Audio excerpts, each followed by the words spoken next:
Happy November of 2021.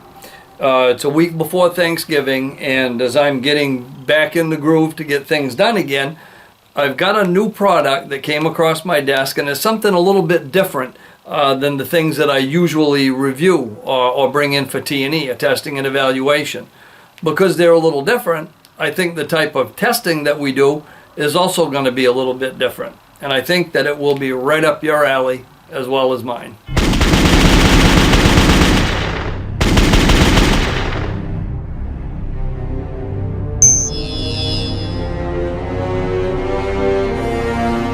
So the safe that I was asked to try and evaluate is the Pineworld K5 Biometric Pistol Safe.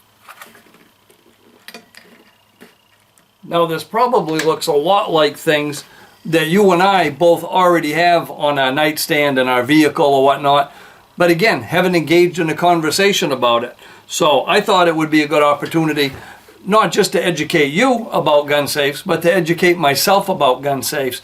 And this is what I've discovered about the Pineworld K5. It's a 10 gauge safe that weighs almost 17 pounds. This thing is much heavier than I expected it to be, even when looking at it in the box. This thing is really rugged and very heavy. A lot more so than the equivalent that I've had in one of my nightstands for a very long time. Unlike my old nightstand safe, this thing has several different modes of access. It has a biometric lock where you can register up to 50 different people in. So you can have, if you would ever want to, I have no idea why anyone would want any more than maybe in a work environment, a few employees or at home, a couple family members, but you can register several fingerprints. And it will open by recognizing these prints from 360 degrees. So you don't have to be only in one specific position to open it. It also has a regular keypad, like the ones I've used for several years. In this case, it's a 6 to 8 digit code.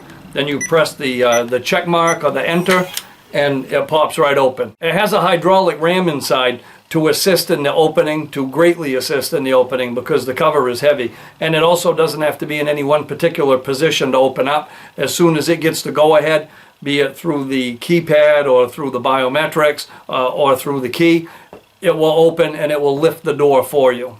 Speaking of keys, if you should forget your code or if you should lose your fingerprints for one reason or another, you do get a set of keys to open it as well.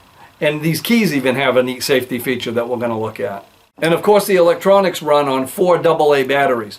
And you don't have to concern yourself with the 4 AA batteries dying. Supposedly a fresh set of batteries lasts about 18 months. But again, you don't even have to consider that being a problem because it has a Type-C USB port in the front. So if you do lose power, if it's something that you use at a seasonal property at a hunting camp, you come up and you find out that the batteries have died, you can still plug it into a USB port and use that regular fingerprint or that regular code to get right into it. So it would work just as you would expect a normal tabletop or nightstand type pistol box to work. But there are some things about this one that make it really cool and much different from the ones that I've used in the past. One thing that's different from the typical nightstand cases that I've used, this one has an alarm. It has an interior alarm that also works from those AA batteries.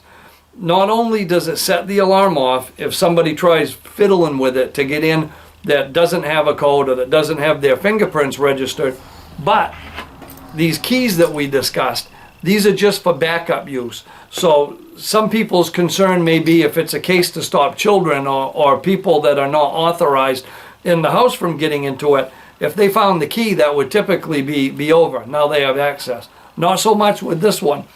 It sets off the audible alarm if it's open, regardless of how it's open, if you don't use the fingerprints or if you don't use the code. If you open it with the key, it sets the alarm off.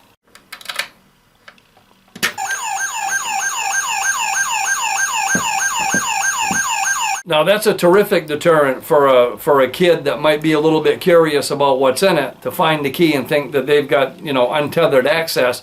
You open it with the key, you're gonna set the alarm off, and if someone is in the house, they're going to know. Another thing this safe does that is far advanced from any of the ones I've used in the past, it connects to your Wi-Fi. So let's say this is something that you use to store documents in. You're on the road, you're at SHOT Show, you're at the NRA convention, you've gone back in time, so you're visiting the old awesome Soldier of Fortune conventions. Regardless of what it is, you get a call from your significant other and she needs the passport that's in there, or she needs a birth certificate, or she needs some tax information, or some money, or your pistol, whatever it is.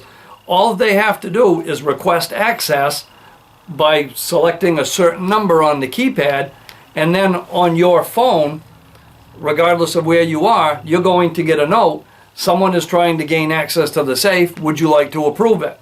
And if you had just spoken with your significant other and you know that they need to access it to get that important paperwork or whatnot, all you do is press yes, and the safe opens remotely from wherever you are. How cool is that? So the remote access and the onboard alarm are two things that are really cool. It also does the normal things that you expect. Again, it's 10 gauge steel, almost 17 pounds, and there are 4 holes in the bottom where you can actually bolt this to something. You can bolt it to a nightstand. You can bolt it to a floorboard in your Jeep.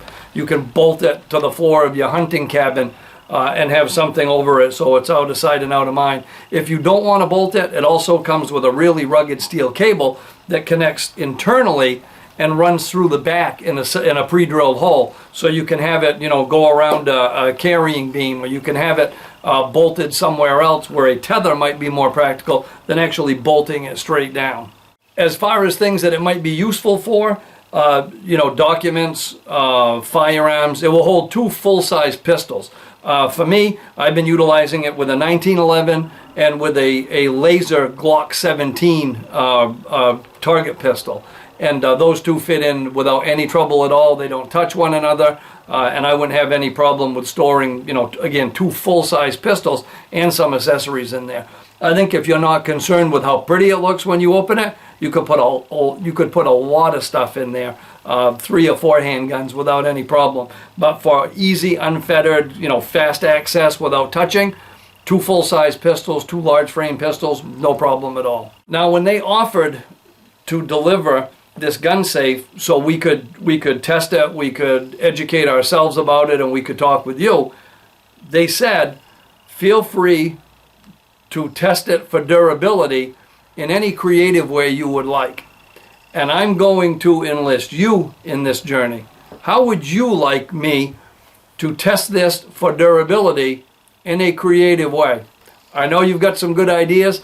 I posted this quickly on social media and already started getting some good ideas, but I know if I can reach more of you through YouTube, and you're going to come at me with some ideas. So some of the ones I've got were the obvious things. Fill it with tannerite, run over it with a tank, things like that. But there have also been some really interesting ideas to check its durability that might teach us a little something about it. Someone actually recommended that I learn how to pick locks, do some research, and see how resilient the lock is to picking.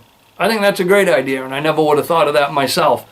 For bonus points, I actually do know how to pick locks, a little bit. I'm okay at it, and that's something that I'll absolutely do moving forward. And if you watch this channel, you know that we've got some interesting hardware on here for some interesting endurance testing. So give me your ideas. This is the safe. Before I destroyed the thing or attempt to destroy it, I wanted to learn how it worked if used in its intended way. How this thing works, how satisfactory it is, how well it functions, used the way it's intended to be utilized. Now I need to enlist you so we can use it other than as intended and see how it holds up to it. So I hope you enjoyed this first part of a 2-part video. Again, this is the educational, boring part. Although it's not all that boring, it was actually quite interesting researching these things. And so far, I'm really impressed. This is a really rugged, tough safe, and it's way nicer than any of the ones I've used and I continue to use right now. With Thanksgiving coming up, I hope you have a fantastic time with your friends, your family, your brothers and sisters in arms, your blood brothers and sisters, and make the most of it, because we never know when we're not going to have any more. As normal, I'm running a Black Friday sale. My book, The Evolution of the Black Rifle, you'll be able to buy personalized signed copies of it at a discounted rate until Friday, Black Friday, the 26th of November. It'll still be available after that. It's just going to be discounted prior to that. And we also have our cool bunker branding t-shirts on sale. Those guys are really knocking it out of the park. Love them right to death for the work they're doing, and have the utmost respect to those of you that have purchased these shirts to help us stay afloat while we've gone through these weird medical times. But enough about that. Onward and upward. If you haven't, please subscribe to the channel. Share us with your friends in your vast social media universe. And don't forget how to leave me your suggestions as to how to utilize one of these safes other than as intended in a creative way below this video. I'll keep my eyes on it. You keep your eyes on the channel for part 2. Till next time, have fun and be safe. And happy Thanksgiving.